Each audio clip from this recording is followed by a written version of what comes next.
Ladies and gentlemen, welcome back to Trasher Football. Today I wanted to do a tier list. As if any other YouTuber hasn't done a tier list before, I'm stealing ideas again. So today I wanted to do a tier list of all 16 all SEC quarterbacks from Alabama all the way to Vanderbilt. I probably got a couple of these wrong because there's some teams that haven't really announced a starting quarterback yet. We'll just have to wait and see specifically. So I just took a guess, and I'm gonna go ahead and get those few guesses out of the way, so that way we can get into the the good parts of it. I also didn't include an F tier because if you were an F tier quarterback, you would not be starting in the SEC. Just wanted to, let it be known. But first, I wanted to do Luke Doty from South Carolina. I'm going to put him at a D just because I don't know who's starting for South Carolina this year. It could very well be, Luke Doty. It could be the new transfer from Auburn, Robbie Ashford. It could be Lenora Sellers, who's, who I don't even think he has any starts at all. I just went with Luke Doty because I Googled him and he was the one that I saw the most coming up. But I feel like I put all of these quarterbacks in D no matter what. So for South Carolina, whoever it is, I'd put at a D.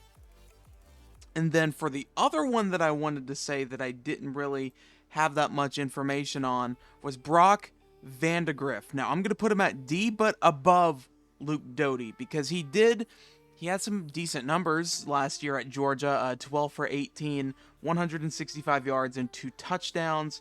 But, he's following Devin Leary, who didn't do so hot, and then who followed Will Levis, who was pretty good. So there's a lot of, weight on the shoulders of Brock Vandagriff this season, coming out of Georgia. He was expected to probably be the starter for Georgia in the future, but we really don't know that because he transferred away to Kentucky. So I'm going to have to put these two right here. Now up next for the next one, I know that this one's not going to be really that liked, but Nate Johnson, who plays at Vanderbilt. Now I'm not going to go alphabetical order, just going to go out of order. Nate Johnson. Now he played for Utah, and I want to put him at the top of D. He played for Utah.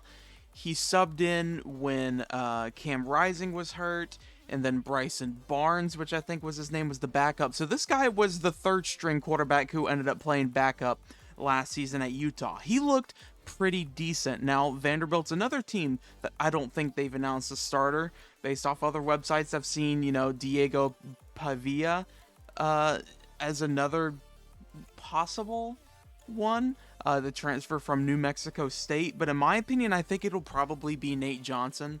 Last year, Diego did go 200 of 21 for 363, 2,973 yards, 26 touchdowns, 9 interceptions. I don't know. Something tells me that Nate Johnson's going to win the starting job. I probably didn't do enough research into the Vanderbilt one, but if it was Diego, I'd put him at a C. But if it's Nate Johnson, I'd put him at a D. Okay, so now here's where we get to the nitty-gritty right here. Taylen Green, the transfer from Boise State to Arkansas. Now, where is he? Right here. Taylen Green. I'm going to put him at a C tier. Now, my best friend who's a Boise State fan has let me know all about him from Boise State.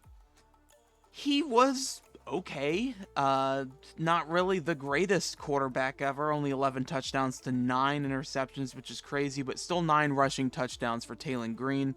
He's definitely not going to be as good as KJ Jefferson, but KJ Jefferson also didn't look the greatest in his last season at Arkansas, so that's why I'm going to put him at a C. He's unproven, not super proven, but he's shown that he can play ball decently, but not SEC proven. So he's riding the line of C to D right here. Now the next one that I want to do is Peyton Thorne. I'm going to put him at the top of C. Now, with Hugh Freeze, now at quarterback, and now that Robbie Ashford is gone, it looks like that the starting job is officially Peyton Thorne's. Last year, he went 162 for 265, 1,755 yards, 16 touchdowns, but 10 picks. If he can avoid throwing all these interceptions and maybe run on the ground a little bit more, he could probably end up being a decent quarterback for Auburn, as Hugh Freeze tries to turn them around. Now here's another one here that I really just correlating with other websites because nothing's official, but I have Mike Wright for Mississippi State. Now there is people that want Blake Shapen as the quarterback from Baylor, but I'd both put them at probably middle C tier. Blake Shapen hasn't been the greatest quarterback. Baylor has really fallen off over the last couple of years. He is accurate. Kind of. He doesn't throw a lot of picks. He doesn't throw that much at all. But Jeff Lebby might be able to make him the starter. I could also see him switching holds with Mike Wright. But I just feel like with Mike Wright having a little bit more playing time at Mississippi State, that he could be the starting quarterback. I do think that if he does share starts, he'll probably get the majority. So that's why I put him on here over Blake Shapen. I just don't know much about Blake Shapen because I don't really pay attention to Big 12 football that's not, one of the top 4 teams of the conference. Now up next that I have here is Jackson Arnold. Now I have him leading the C tier of this entire tier list. Now Jackson Arnold, last year he did go 44 of 69, 563 yards, 4 touchdowns, but 3 picks. Now he did start behind Dylan Gabriel, who was pretty good.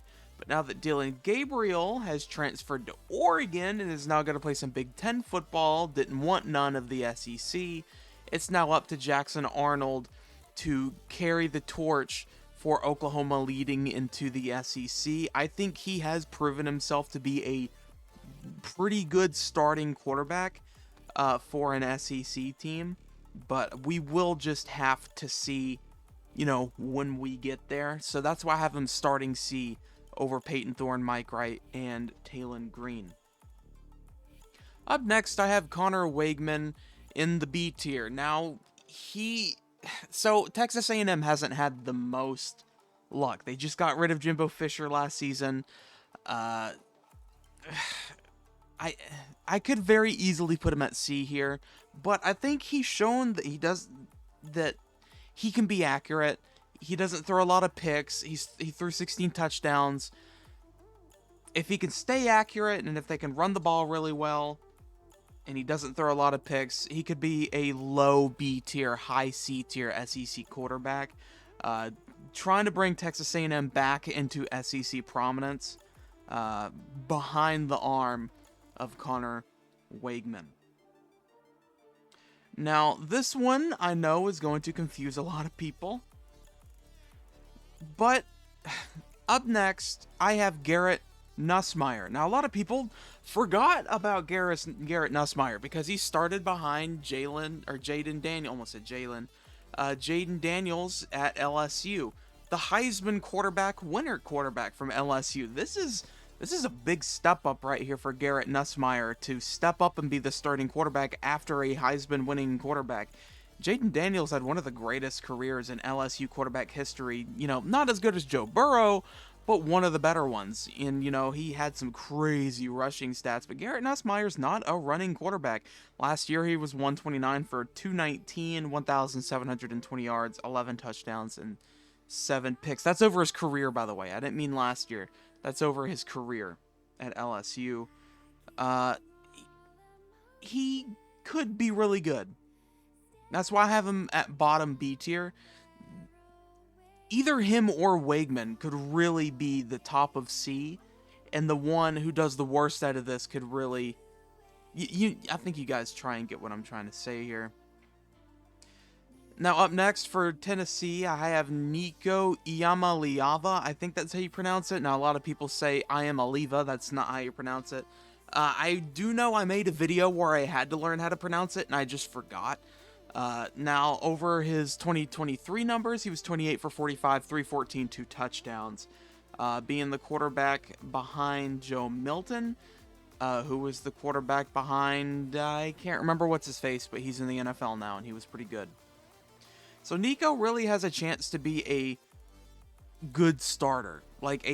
Not great, but good. Like a really good starting quarterback. This is a really talented Tennessee team. Now, they're not as good as they were a couple of years ago when they beat Alabama and they were number 1 for 1 week of the year, and then they really fell off after the Georgia game.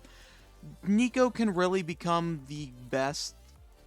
Not the best. He's definitely the best decision for Tennessee, but he could end up being really good. And then I have Graham Mertz from the University of Florida. I'm putting him at the top of B tier. Now, last year, he was pretty good. He was 261 of 358, which is a 73% passing percentage, 2,903 yards. If he had played the rest of the Missouri game and the Florida State game, he would have surpassed 3,000 yards, 20 touchdowns, and only 3 interceptions. Graham Mertz exceeded expectations, y'all. He was, in my opinion, the worst quarterback in the SEC going into last season. He hadn't proved himself yet. He hadn't shown that he was one of the better QBs. Graham Mertz has the possibility of being a top 5 SEC quarterback at the end of the season. And that's not even counting DJ Lagway, who's the freshman backup. He could end up, having some playing time like Tebow did when he was with Chris Leak in 2006. This could be, not a lot of people are putting the Gators down. I think Graham Mertz could very well show why they are still a decent SEC team. Now, we just have to play a lot of great teams. Graham Mertz, I think, is top of B tier. Now I have Brady Cook. I have him at the bottom of A tier. And man, has he had a career resurgence. Last year, he was 244 for 369, 3,317 yards, 21 touchdowns, 6 picks, 319 on the ground, and 8 rushing touchdowns. Brady Cook, ladies and gentlemen, could very well be one of the top 3 or 4 SEC quarterbacks going into the season. Maybe number 5. We will have to see, but I do have him at the bottom of A tier for a reason, obviously. He's not Jalen Milroe. He's not Carson Beck. We'll get to them later, but he could turn into him. But as of now, I don't think he's proven enough to be elite, but great. Really great. He really did great things with Missouri last season, so I have him at A. So up next, I have Jackson Dart. I don't know where to put him here, because Jackson Dart did go 233 for 358, 3,364 passing yards, 23 touchdowns, 5 picks. So I want to put Brady Cook over him for his rushing stuff, but sorry, I didn't mean to scroll right there. But for Jackson Dart's not being a big runner really makes me want to put Brady Cook above him. So this is up to your guys' interpretation. I'd put them as even right here at A, but I'm going to put Brady Cook at the slight edge. Jackson Dart has been perfect for Lane Kiffin in his scheme. This is definitely the quarterback that Ole Miss has, almost said LSU, that Ole Miss has been needing for a while. And then right up here, I have Jalen Milroe. Yes, I know. I'm putting him at A tier. Now, I know a lot of you guys are not going to like that. But last year, he did go 187 for 284, 2,834 passing yards, 23 touchdowns, 6 picks, 531 yards on the ground, and 12 rushing touchdowns. I feel like he could have done better. I feel like that why do I keep saying LSU for teams? That Alabama team with Nick Saban in his last season was great. But it wasn't the elite team that we were used to from all of Nick Saban's career at Alabama. Now we'll have to see what Kalen DeBoer has to do with Ryan Grubb at offensive coordinator for Jalen Milroe. I feel like he has a possibility of stepping up to an S tier, but not just yet. I think he's the top of A tier, in my opinion. Now for the next one, I have Quinn Ewers at S tier. Quinn Ewers has the possibility of being number 1 or number 2 SEC in 2024. Last season, he did go 272 for 394, which is a 69 passing percentage. Nice. 3,479 yards, 22 touchdowns, but 6 interceptions. And he needs to be careful. Arch Manning's right behind him. but he could very well, like I said, be number 1 or number 2 in the SEC, maybe number 3 if he falls off. I don't see him going any farther down number 3. He's definitely an S tier going into the season. Last year was a massive improvement, even after like he cut off his mullet and he played like 10 times better. Quinn Ewers is definitely probably the SEC champions, and if it's not these guys, it's these guys. I have Carson Beck leading the SEC at S tier for our SEC tier quarterbacks for the University of Georgia. 302 for 411, which is a 72% passing completion. 3,941 yards, 24 touchdowns, 6 picks. That's crazy. Almost 4,000 yards, 72% passing completion. Carson Beck is no doubt the best quarterback in the SEC right now, and that hurts me to say because I am a Florida Gator fan. I don't like to admit when, someone that's not, or someone that is my rival is a better quarterback. Now, Carson Beck, he was the highest passing yards, one of the higher for passing touchdowns, the 6 interceptions,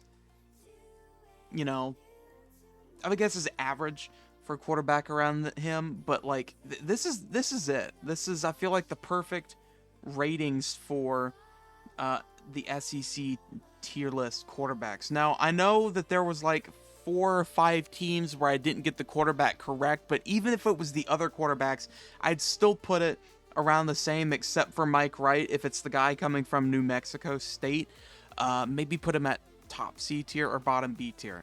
But other than that, I hope you guys enjoyed this video. Please don't get mad that I didn't get it 100% perfect trying to get the quarterbacks ratings, because this is still the preseason. Some spring games have happened, some have not. But I hope you guys enjoyed this video. Please leave a like down below. Tell me what other conference you'd like to see me do a tier list on quarterback-wise or whatever. And I hope you guys have a great day, and I'll see you later.